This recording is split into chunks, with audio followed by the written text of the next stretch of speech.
తెలంగాణలో నిజంగా నమ్ముతున్నటువంటి అంధభక్తులకు కనువిప్పు కరగాలి, లేదా సామాన్య ప్రజలు మోసపోకుండా ఉండాలి అని వీరు చేస్తున్నటువంటి కొన్ని విషయాలు నేను మీ ముందుకు తీసుకొస్తాను. కరోనా సమయంలో, అంతకుముందు ఈవిడ గురించి నాకు తెలియదు, మొన్న 2-3 నెలల నుంచే సోషల్ మీడియాలో చూస్తున్న తప్పించి ముందు ఆవిడ గురించి తెలియదు. కానీ కరోనా సమయంలో జరిగినటువంటి విపత్తు పరిస్థితిలో వాళ్ళది విరించి ఆసుపత్రి రోడ్ నంబర్ 1 బంజారాహిల్స్లో ఉంటుంది. నా ఇంటికి కూతవేట దూరంలో ఉండేటటువంటి విరించి హాస్పిటల్. ఆ విరించి హాస్పిటల్లో ఈమె చాలా నీతులు చెప్తుంది కాబట్టి ఇవి నేను చెప్పాల్సి వస్తుంది. ప్రతి ఒక్క దగ్గర వైద్యం అన్నాక వికటించక మానదు, జరిగి తీరుతుంది. కొన్ని తప్పులు జరుగుతాయి, అందులో అనుమానమే లేదు. కానీ ఇక్కడ జరిగినటువంటిది ప్రతి 100 కేసుల్లో 50 మంది చనిపోయారు కరోనా సమయంలో.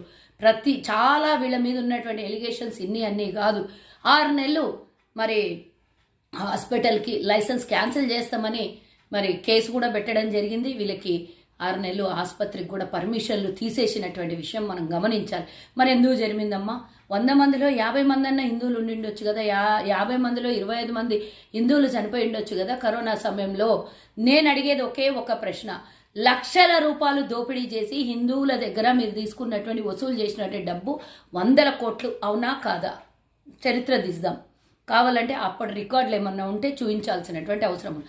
ఎందుకంటే నేనే సాక్ష్యం. మా వాళ్ళే 2 చనిపోయారు. అందులో మాకు తెలిసిన వాళ్ళు, మాకు సంబంధించిన 2 చనిపోయారు. అందులో ఒకరు శశి వంగల వాళ్ళ బ్రదర్, ఈరోజు ముగ్ధా సిల్క్ నడిపిస్తున్నటువంటి శశి వాళ్ళ అన్నయ్య తన అన్యాయంగా చంపేసినటువంటి విషయం మనకు తెలిసింది. వాళ్ళ అన్నయ్యకి ఇంజెక్షన్లు ఇచ్చి అసలు ఏమంటారు,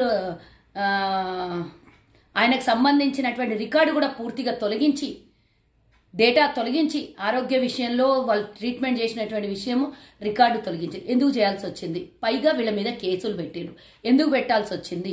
వీళ్ళ నిజమైన ప్రశ్న, మా అన్నని చంపేసినావు అని చెప్పి స్టెరాయిడ్స్ ఇచ్చి, ఇంజెక్షన్స్ ఇచ్చి చంపినటువంటి విషయము, మూత్రపిండాలు డ్యామేజ్ కావడము, స్ట్రోక్ వచ్చి చనిపోయినటువంటి విషయం తెలియదా? ఇది యావత్ తెలంగాణ కాదు, ఆ రోజు అందరము ఒక రకమైనటువంటి సెన్సేషన్ న్యూస్లో తల్లడిల్లిపోయినాం కరోనా సమయంలో.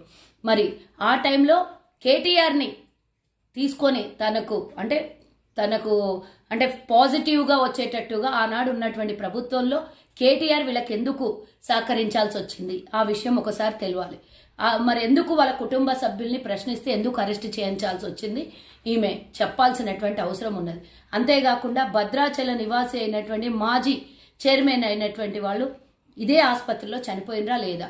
మీరు నమ్మేటటువంటి శ్రీరామచంద్రుడు, మరి మేము కూడా కొలువు తీరిన దేవుణ్ణి మేము కూడా నమ్ముతాం, హిందువుల్ని మేము కూడా గౌరవిస్తాం. మరి ఆనాడు కాంగ్రెస్ హయాంలో వారికి చైర్మన్గా చేస్తే, శ్రీరామచంద్ర స్వామి దేవాలయానికి ట్రస్ట్ చైర్మన్గా చేస్తే, మరి మీ ఆసుపత్రికి వస్తే హిందువులు కదా మీరు, మరి హిందూ భక్తులు హిందువులను కాపాడేవారు, ఎందుకు మరి చనిపోయిందో అయినా చెప్పాలి. అన్యాయంగా 13 లక్షలు వసూలు చేసి చంపేసిన మాట వాస్తవమా అవాస్తవమా? మైల్డ్ కరోనాతో వస్తే మీ దగ్గరకు వచ్చి చనిపోయింది. ఇలాంటివి ఎన్నో కేసులు, నేను 2 ఎగ్జాంపుల్ చెప్పిన. ఒకటి శశి వంగల వాళ్ళ అన్నయ్య, ఒకటి భద్రాద్రి దేవాలయం మాజీ చైర్మన్ అయినటువంటి వ్యక్తి గురించి.